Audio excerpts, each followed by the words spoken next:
This week's topic is something really difficult to give good advice on. Maybe even contentious in some ways.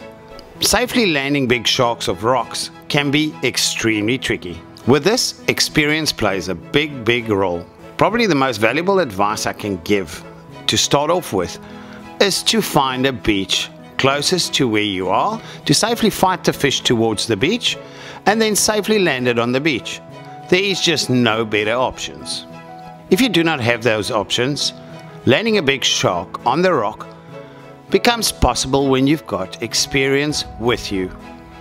Having said that, a lot of you might know Andrew from Mazeppa Bay. Now this becomes rather difficult in the Transkei, especially when the rocks are very tricky to land big sharks.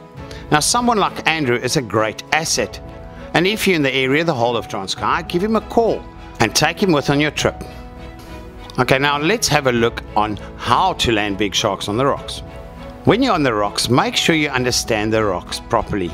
The safest yet deepest gullies you could possibly bring a shark in without damaging it. Normally behind some bigger boulders that breaks the waves and only allows the swell to come in would be an ideal spot.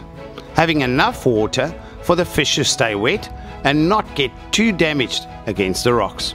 Also, your safety is a priority. That's why I reiterate on experience. Having someone like Andrew or other experienced gillies or anglers with you is definitely a benefit.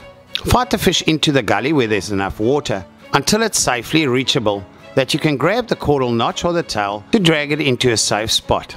Quickly unhook, measure, take the photo and push it out the same gully, waiting for water as you would do on the beach. When you move these big sharks and you use the right gullies, it becomes a bit easier, but you still use the water. The same principle applies. Wait for the water before you move them over the rocks. Now guys, this comes with time and the spots, getting to know the spots. Best is to take some experienced anglers that's fished those particular spots with you the first time. That way you get to learn the spot a lot quicker with the safest possible landing areas. Now guys, every year there's a couple of anglers that land in the water. Some of these end up in very tragic stories. So safety is very important, especially on pieces of coastline like the Transkei. In the past we used to put a life jacket tied to a long rope to the people fetching the sharks. This way, should they land in the water, there is a bit of a safety net. Someone obviously holding the rope in the back. Now as we always say, guys, consideration's everything. Consider the fish, the safety of the fish, the potential damage to the fish, and very importantly, your safety in landing bigger sharks off rocks. Now as I said, this is a very difficult topic, and I really hope that there were some pointers to help you in the future.